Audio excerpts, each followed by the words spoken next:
Hi, it's Vaughan at Westcote Bell Pottery, Nova Scotia, Canada. I don't do that many glazing videos. It's very repetitive glazing, but I thought I would do a quick one on sponging again because I've done this in the past. But I have a variety of pieces to glaze today, and my shelves are full. Oh, you can't really quite see there, but these shelves there, and then I've got stuff all over my kilns that I've been glazing as well. A lot of fish. And I'm sponge stamping with a little bit of brushwork, but I'm going to limit my palette, and that's what I mostly want to talk about. I'm going to mostly do green. It's not a color I sell that well. It sells, but it's not like the blues, which sell pretty quick. But I thought I would do a real, sort of gradation and textural, just using apple green, chun green, matte turquoise, and then I do have yellow and oatmeal, which yellow over the green, of course, will just warm the greens a little bit. And I also have my turquoise, which is blue, green, copper, red, which gives you that lovely watery blue, sort of turquoise blue.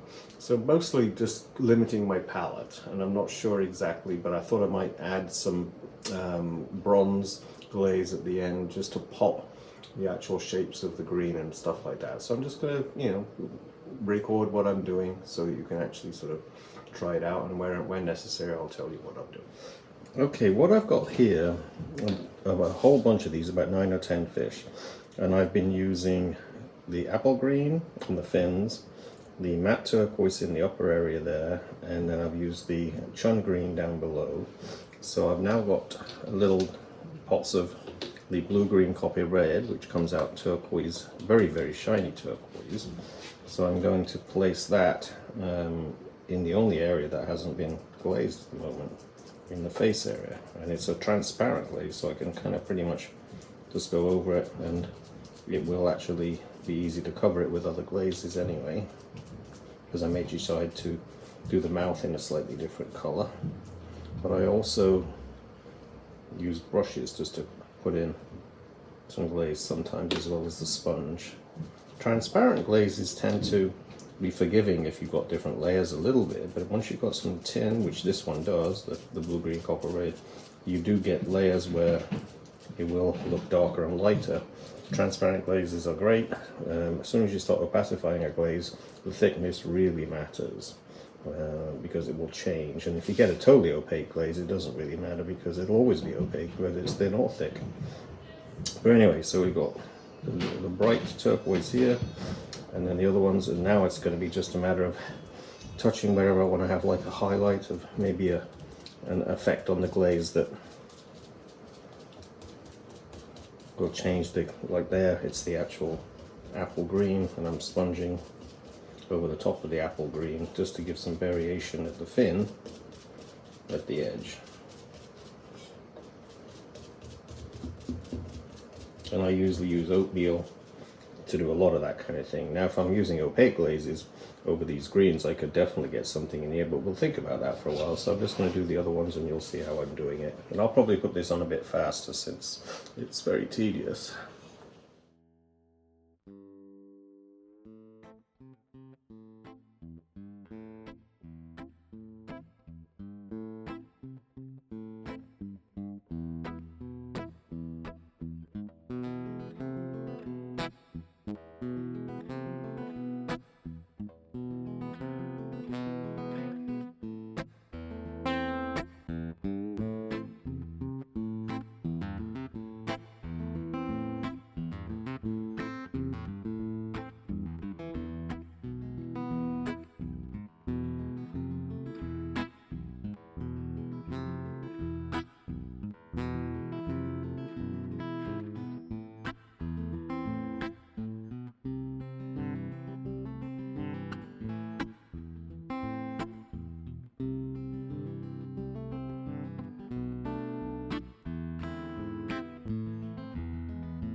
So it's another kiln opening. It's March 5th day, and it's foggy and can't show you any outside because you can't see anything. It's just foggy. But anyway, I got both kilns fired. I just have to unload them and see how good the firing was. This one cut off on the way cooling, so it didn't do a full slow cool. It said error. It was 50 degrees above where it was supposed to be on the cooling cycle. So it may not, the glazes may be a little less crystally.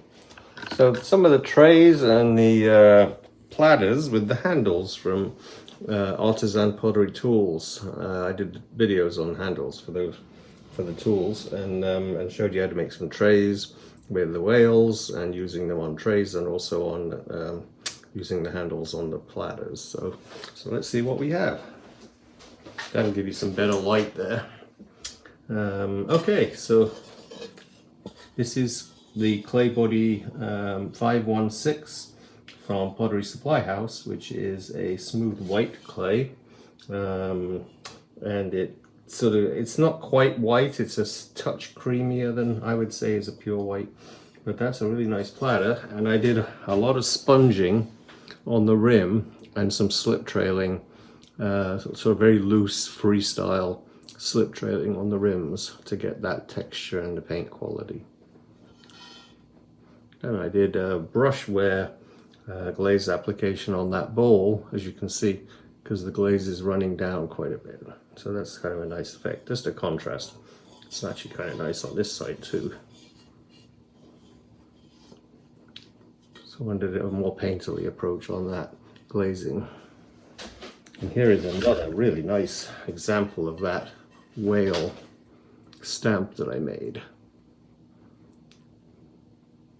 Yeah, we're waiting to see, whales are very popular around here because just about 7 miles from here they have whale watching tours that you go out into the Atlantic off the coast of Nova Scotia.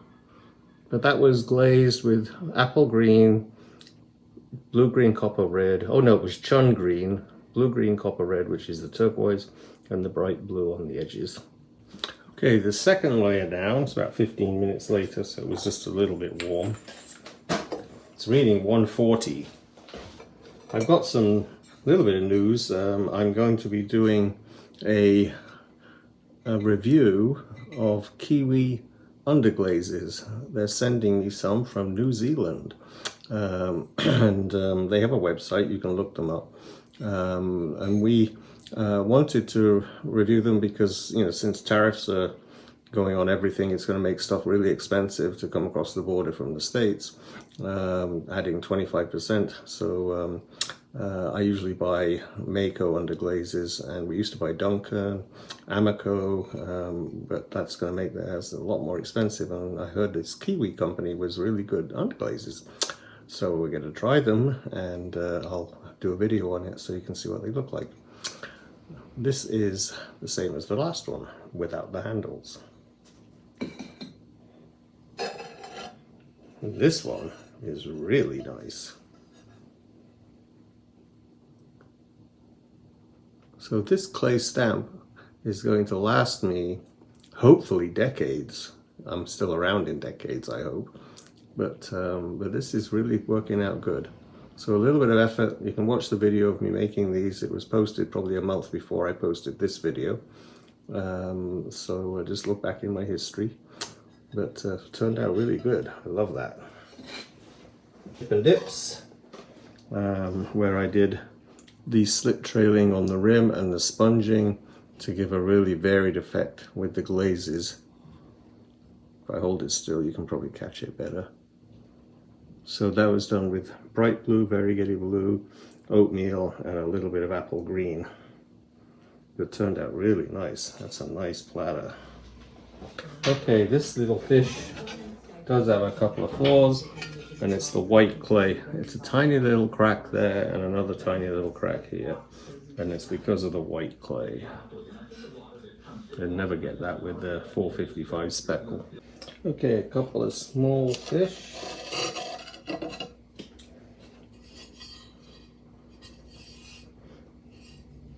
And I remember I did all of these in greens. I'll probably post this at the end of the video where I did the glazing. But just greens with a little bit of the bronze glaze, just to pop occasional pieces. But I didn't do any oatmeal in these two, because I wanted to have just the effect of the green. Oatmeal is I use it just about in every piece I do, but it's nice to see these looking so clean looking without all the crystals from the oatmeal. You get bored after a while and you have to do something different.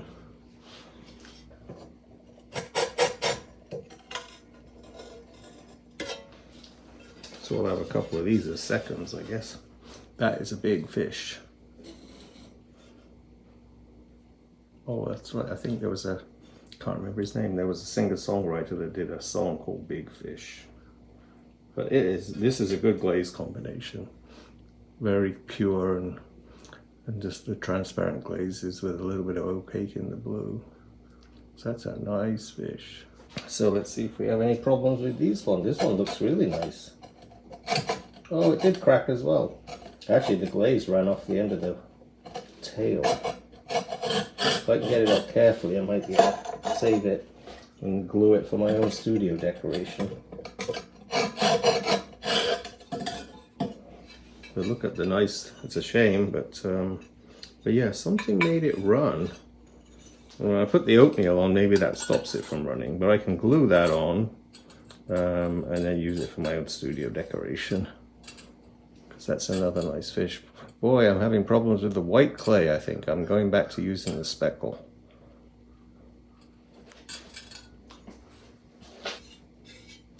That one's good. So it looks like I'm going to have all my success stories in the smaller ones. But I love the white clay because of how much brighter it looks.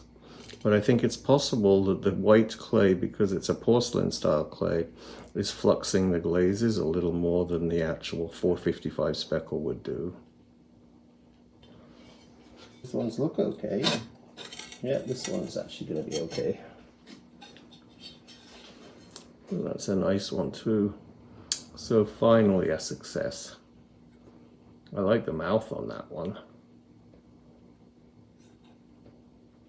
So once again, it's shun green, apple green, matte turquoise, bright blue, and the bronze glaze.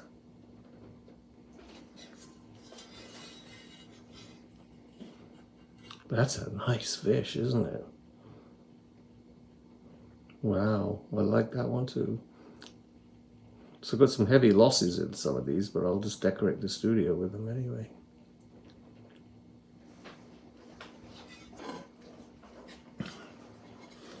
I don't know, maybe not. Let's see. It's not horrible, I guess. Maybe I do like it. But another one of the trays anyway. It's realism, but I mean, it's got the little points that I put into the stamp so you can see like the stars, but they're not quite bright, but maybe that's the way stars are. They're not really bright anyway. And this one is simple glaze, just blue, green, copper red, and that's it.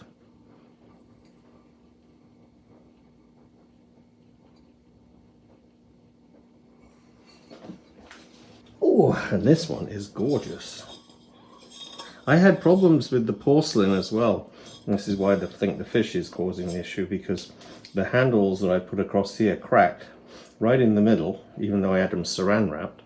Right until the piece was almost dry, then I unwrapped them and they still cracked. So this clay just couldn't take that amount of bending. It just doesn't have a lot of plasticity. When it's really wet and you're throwing, it's really nice, but once it gets a little bit firm, it just can't bend. But that is a pretty coloured platter. It's apple green on the rim. I'm not sure what else I put in there actually. Probably variegated blue and oatmeal is my guess on the rim, and then the blue green copper red in the bottom. And then I brush glazed the actual bowl on the outside too. I put paper down over the piece so I don't get drips. I think this is kiln number 3 for this video. And if I remember right, there's a bunch of sugar creamers in here. So, and I used, I think 2 of each color combination. So this is the one I think I just recently showed you that I rarely use. And I decided to have a go at making several pieces in this combination, which is licorice from Mastering Cone 6 glazes with my own oatmeal glaze, which is got tin oxide in it, which a lot of people don't want to mix up because that's expensive, but it really does great. So that's a financial choice for people. You can substitute some of the tin for titanium dioxide, which is the way I work it, so it's only 3.5% tin and 3.5% titanium dioxide, but the recipe calls for 7% tin, which I have managed to balance, I think, because it still looks really good. It's more opaque when it's all tin. So I fire the lids, and they should stay flat.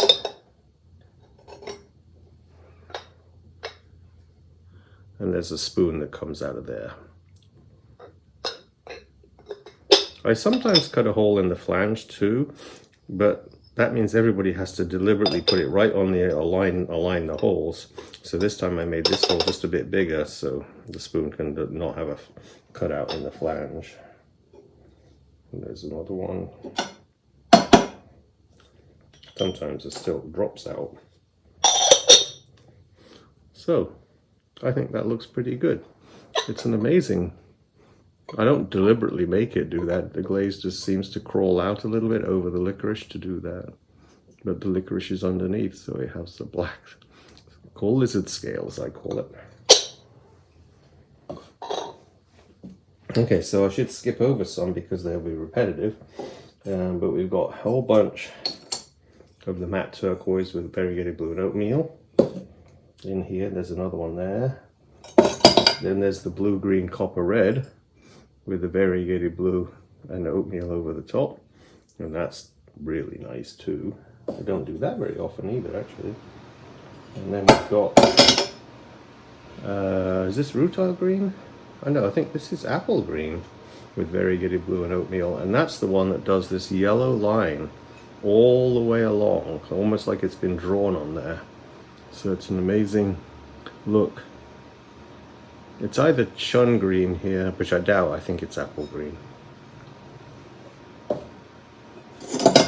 Because there is the chun green.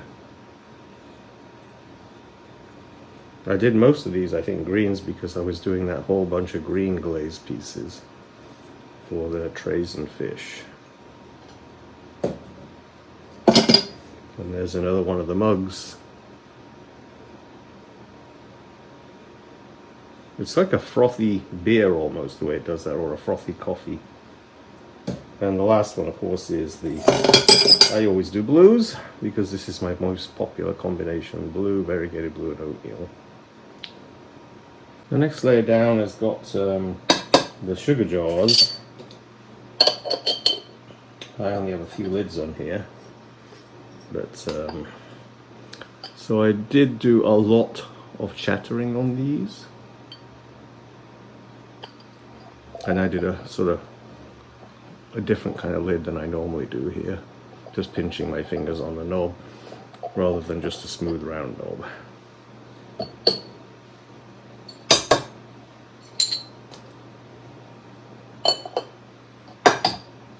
Yeah, that one popped out. Wow, that's very pretty. Matte turquoise really, matte turquoise did really nice this time. And then we've got the variegated blue and oatmeal again.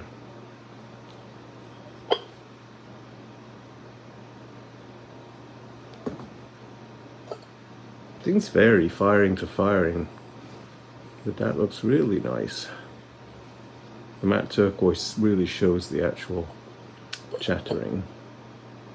Okay, this level down had all the lids for the actual jars, and it also had this licorice platter, which has turned out really nice. So it's licorice with oatmeal over the top, and the rim of the platter has been stamped with a sponge using variegated blue and oatmeal. So that looks terrific. Then it also had a tray from, I've just been showing a lot of these, I think in the last release of a video I showed these, because these I just showed the video of me making them too. But these trays could have either the sugar creamer in the greens sitting on top, or I could do it with the blues. So it's kind of mix and match, I guess, if you want, because either one would look good. So and then all of these, there's the blue ones, the chattering shows up really well on these. The chun green, the best one really for chattering. And then the blue green copper red is also terrific for chattering. And then do we have an apple green? Yes, this one is apple green. And the chattering even shows up a little bit on the bottom there. Variegated blue and oatmeal on all of them. And the only other one, I think, from the last level was the actual matte turquoise. So all of these jars turned out pretty good. And the next layer down I have a couple more blue trays. I keep finding the blue trays.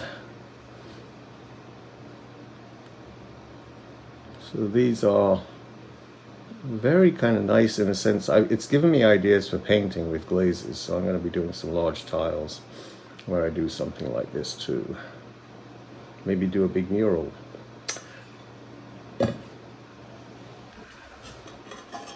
This one I really like.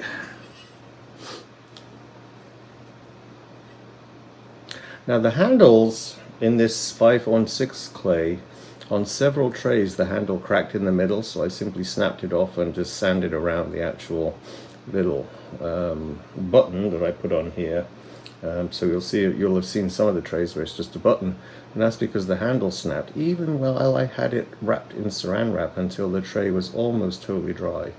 So I think you can only bend this 516 clay a certain amount before it starts to crack. But that one turned out really pretty. It's actually blue, green, copper, red, matte turquoise, and apple green. Okay, got 2 more levels to go, and I think maybe we saved the best to last. What do you think? I love that. I feel like that has a real classiness to it.